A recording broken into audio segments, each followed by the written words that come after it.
Los inicios y el sueño. ¿Qué tiempos aquellos? La historia de Rosy War comienza en un rincón remoto de la selva peruana. Su nombre real, Rosa Aurelia Guerra Morales, ya parecía anunciar que estaba destinada a dejar huella. Nació el 3 de enero de 1966 en Lago Valencia, Las Piedras, Madre de Dios, un lugar que en esa época estaba rodeado de exuberante vegetación, ríos caudalosos y comunidades que vivían en contacto directo con la naturaleza. La pequeña Rosa creció en un ambiente humilde, en una casa de madera con techo de calamina, donde las noches eran acompañadas por el croar de las ranas y el zumbido de los insectos de la selva. Su familia no era adinerada, pero era rica en algo que marcaría su vida para siempre: tradición musical.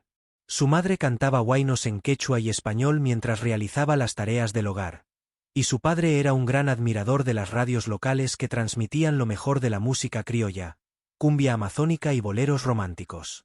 A los 5 años, Rosy ya cantaba en las reuniones familiares y sorprendía a todos por la fuerza de su voz para su corta edad. Durante su niñez, la música era un refugio. La vida en la selva no era fácil. Lluvias torrenciales, enfermedades tropicales y caminos de barro hacían que todo fuera un desafío. Sin embargo, esas dificultades forjaron en ella un carácter resiliente y una sensibilidad especial para transmitir emociones cuando cantaba. En la escuela, participaba en todas las actividades artísticas, desde festivales hasta actuaciones para las fiestas patrias. Sus profesores decían que su voz tenía un color único, algo que se sentía diferente, que podía emocionar incluso a los más serios. A los 12 años ya soñaba con escenarios grandes y con llegar a Lima, la capital del Perú, aunque en ese momento parecía un sueño imposible. Fue en su adolescencia que empezó a integrarse a pequeños grupos musicales locales. Entre ellos estaba una agrupación llamada Los Fenders de Puerto Maldonado, que tocaba en fiestas patronales y eventos de la zona. Allí, Rosy tuvo su primer contacto profesional con un micrófono y un público más grande. Las orquestas de esa época eran simples: guitarras, bajo, percusión y un teclado eléctrico, pero para ella era como si estuviera en un gran concierto. El gran salto a Lima. A los 17 años, tomando una decisión que cambiaría su vida para siempre, se mudó a Lima. El viaje fue largo y lleno de incertidumbre, un recorrido por carretera que duró varios días, con paradas en pueblos intermedios, cargada de una maleta con algo de ropa y la esperanza de convertirse en cantante. Lima era una ciudad muy distinta a la selva. El clima era frío, el tráfico caótico y el ritmo de vida mucho más acelerado. En la capital, Rosy tuvo que adaptarse rápidamente. Para sobrevivir, trabajó en diversos oficios: ayudante de costura, vendedora ambulante y asistente en pequeños negocios. Al mismo tiempo, estudió secretariado ejecutivo y enfermería, convencida de que debía tener una profesión en caso de que la música no le diera para vivir. Sin embargo, el llamado de la música era demasiado fuerte. En las noches, después de trabajar y estudiar, se escapaba a las peñas criollas y locales donde se presentaban grupos de música chicha y cumbia peruana. Fue allí donde empezó a ser conocida en el circuito limeño por su voz cálida y potente. Primeros pasos profesionales. En 1984, con apenas 18 años, Rosy se unió al grupo Los Biochits, una banda de tecnocumbia pionera que fusionaba elementos de la música chicha, la cumbia amazónica y sonidos electrónicos. Para ella fue la gran escuela. Aprendió disciplina de escenario, manejo de público y cómo interpretar canciones con sentimiento. En esa época, la cumbia en el Perú vivía una transformación. La llegada de los sintetizadores y teclados modernos estaba dando lugar a lo que luego sería conocido como tecnocumbia, un género que combinaba la nostalgia de la cumbia tradicional con arreglos modernos, perfectos para las pistas de baile.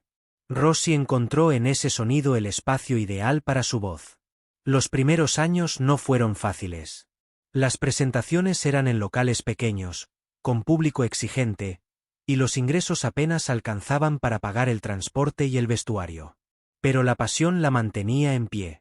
Ella misma se diseñaba sus trajes, cosiendo lentejuelas y bordados para verse elegante en el escenario. El encuentro que lo cambió todo. Durante una de esas presentaciones conoció a Alberto Mauri, un joven músico y productor que se convertiría en su compañero de vida y en la mente maestra detrás de su proyecto musical. Alberto no solo vio en Rossi a una gran cantante, sino también a una artista con potencial para revolucionar el género. Ambos comenzaron a trabajar juntos y a imaginar un proyecto más ambicioso. Una agrupación que no solo tocara en locales pequeños, sino que llegara a sonar en todo el Perú y en otros países. Pasaban horas componiendo, ensayando y buscando un sonido propio. Fue en este periodo que surgió la idea de crear Rossi War y la Banda Caliente. El nombre era fuerte, pegajoso y transmitía energía, justo lo que necesitaban para destacar en un mercado musical dominado por grupos masculinos. El inicio de la leyenda. La banda comenzó a tocar en provincias, donde la cumbia era más popular que en Lima. Allí encontraron un público fiel que se identificaba con las letras de sus canciones, que hablaban de amor, desamor, esperanza y dolor. Las giras eran largas, a veces en buses que recorrían la sierra y la selva por horas, pero el cariño de la gente lo hacía valer la pena. A pesar de que las disqueras de Lima no les daban apoyo, Alberto decidió crear su propio sello discográfico, Famal Records, para producir y distribuir su música de manera independiente. Esta fue una decisión valiente, ya que implicaba invertir los pocos ahorros que tenían y arriesgarse a que el proyecto no funcionara. El primer disco que lanzaron incluía canciones que más tarde se volverían clásicos como Como te acuerdas de mí y Moreno. Poco a poco, estas canciones empezaron a sonar en las radios de provincias y cruzaron fronteras, llegando a Chile y Bolivia. El fenómeno Rossi War estaba naciendo. En este primer bloque, vemos a una joven soñadora que, contra viento y marea, empezó a construir una carrera que marcaría a toda una generación. La música se estaba transformando y Rossi War estaba en el lugar correcto, en el momento exacto, con la voz perfecta para convertirse en la reina de la tecnocumbia. Me duele se escuchaba en los ensayos mientras ella afinaba su voz. Era solo el comienzo de lo que sería una historia llena de éxitos, sacrificios y momentos que quedarían grabados para siempre en la memoria de sus fans. Estoy llorando.